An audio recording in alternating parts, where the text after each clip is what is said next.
नमस्कार मेरे प्यारे बच्चों, कैसे हैं आप सभी? आई होप आप सभी बहुत अच्छे होंगे। मैं हूं महिमा और मेरे साथ आज हम हल करेंगे कार्यपत्रक 70। यह कार्यपत्रक 21 दिसंबर 2020 के लिए है। आज हम हिंदी विषय में पुनरावृत्ति कार्य करने जा रहे हैं। पुनरावृत्ति कार्य में गद्यांश को पढ़कर प्रश्नों के उत्तर देने हैं। तो सभी बच्चों को पहले पढ़ना है गद्यांश और उसके बाद इस पर आधारित दिए गए प्रश्नों के उत्तर लिखने हैं। तो चलिए देख लेते हैं आज का गद्यांश, इसमें क्या दिया गया है और फिर सॉल्व करते हैं इसके उत्तर।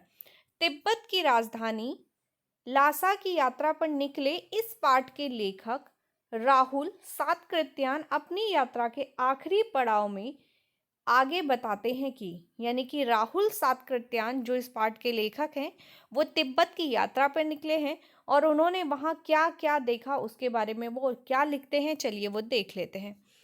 तिब्बत की जमीन बहुत अधिक छोटे बड़े जागीरदारों में बटी है, यानी कि तिब्बत की जो जमीन है वो जागीरदारों में डिवाइडेड है।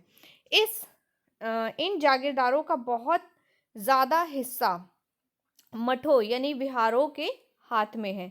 अपनी अपनी जागीर में हर एक जागीरदार कुछ खेती भी कराता है, जिसके लिए मजदूर बेगार में मिल जाते हैं, यानी कि उनको बेगार में ही मजदूर मिल जाते हैं।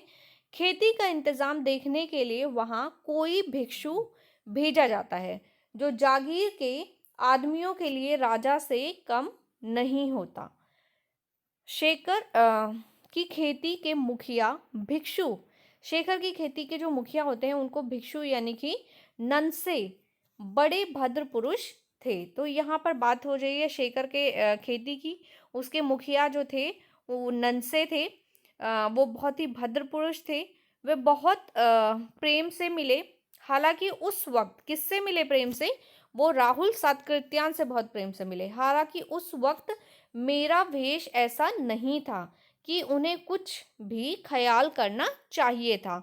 वहाँ एक अच्छा मंदिर था, कहते हैं राहुल सातकृत्यान जी कहते हैं वहाँ एक अच्छा मंदिर था जिसमें कुंजर यानी बहुवचन अनुवाद की हस्तलिखित 103 पीठियां रखी हुई थी। क्या रखी थी? 103 पीठियां रखी हुई थी।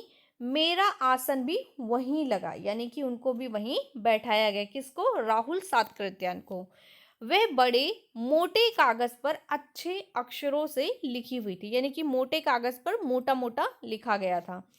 एक एक पाथा 15-15 सेर से कम नहीं रही होगी। मतलब एक एक पाथा जो था वो 15-15 सेर, सेर मतलब एक कैलकुलेशन वेट मेजर का एक तरीका होता है, टाइप ऑफ वेट मेजर होता है। तो 15-15 सेर से कम नहीं था। सुमित ने फिर आसपास अपने यजमानों के पास जाने के बारे में पूछा। अब पुस्तकों के भीतर था। उन्होंने बोला मैं अब पुस्तकों के भीतर था, यानी पुस्तकों को पढ़ने लगा था, खोलने लगा था। इसमें मैंने उन्हें जाने के लिए कह दिया। दूसरे दिन वह गए। कौन गया? राहुल सातकृत्यान जी कहते हैं कि वो आए थे उनके साथ, तो दूसरे दिन वह गए। मैंने समझा था 2-3 दिन लगेंगे। राहुल सातकृत्यान जी कहते हैं कि मुझे लगा था कि 2-3 दिन लगेंगे, लेकिन वह उसी दिन दोपहर बाद चले गए। ठीक है, किसकी बात हो रही है यहाँ पे? नंसर जी की, कि वह उसी दिन दोपहर को चले गए। तिड़ी गांव वहां से बहुत दूर नहीं था। हमने अपना अपना सामान पीठ पर उठाया और भिक्षु नंसे से विदाई लेकर चल पड़े। तो सभी लोगों ने क्या किया? अपना अपना सामान उठाया, भिक्षु नंसे से विदाई ली और वहां से चल पड़े। तो ये था आज का हमारा गद्यांश। चलिए इस पर आधारित प्रश्नों को देख लेते हैं। आज हमसे कुछ प्रश्न पूछे गए हैं। पहला प्रश्न है आज का, जागीरों में खेती का इंतजाम देखने के लिए किसे भेजा जाता है? प्रश्न नंबर 2, शेखर की खेती के मुख्य भिक्षु का क्या नाम था? तीसरा प्रश्न है, कुंजर किसे कहते हैं? चौथा प्रश्न है, लेखक ने इस बार सुमति को अपने यजमानों के पास जाने के लिए क्यों कह दिया? और आज का अंतिम प्रश्न है, हालांकि उस वक्त मेरा वेश ऐसा नहीं था कि उन्हें कुछ भी ख्याल रखना चाहिए था। उक्त कथन के अनुसार हमारे आचार व्यवहार के तरीके वेशभूषे के आधार पर तय होते हैं। आपकी समझ से उस उचित आपकी समझ से यह उचित है अथवा अनुचित है, अपने विचार लिखिए। तो ये है हमारे आज के सभी 5 प्रश्न और उनके उत्तर। चलिए इनके उत्तर शुरू करते हैं। उससे पहले कोविड के संदर्भ में उचित व्यवहार संबंधी सीएबी संदेश। नियमित रूप से अपने हाथों को साबुन और पानी से धोते रहें। अपने और अपने परिवार को सुरक्षित रखिए और अपने हाथों को साबुन और पानी से धोते रहिए। चलिए शुरू करते हैं इन सभी प्रश्नों के उत्तर। तो आज का हमारा पहला प्रश्न है, प्रश्न नंबर 1, जागीरों में खेती का इंतजाम देखने के लिए किसे भेजा जाता है? इसका उत्तर है, जागीरों में खेती का इंतजाम देखने के लिए भिक्षु भेजे जाते थे।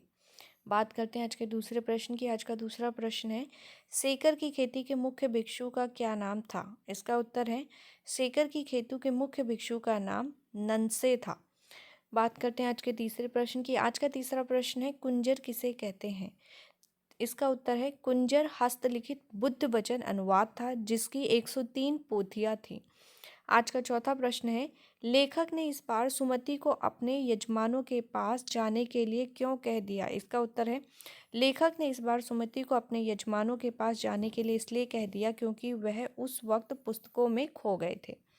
बात करते हैं आज के अंतिम प्रश्न की। आज का अंतिम प्रश्न है, हालांकि उस वक्त मेरा वेश ऐसा नहीं था कि उन्हें कुछ भी ख्याल करना चाहिए था, उक्त कथन के अनुसार हमारे आचार व्यवहार के तरीके वेशभूषा के आधार पर तय होते हैं। आपकी समझ से यह उचित है अथवा अनुचित, अपने विचार लिखिए। इसका उत्तर है, नहीं, हमारे अनुसार आचार व्यवहार किसी की वेशभूषा के आधार पर तय नहीं होता।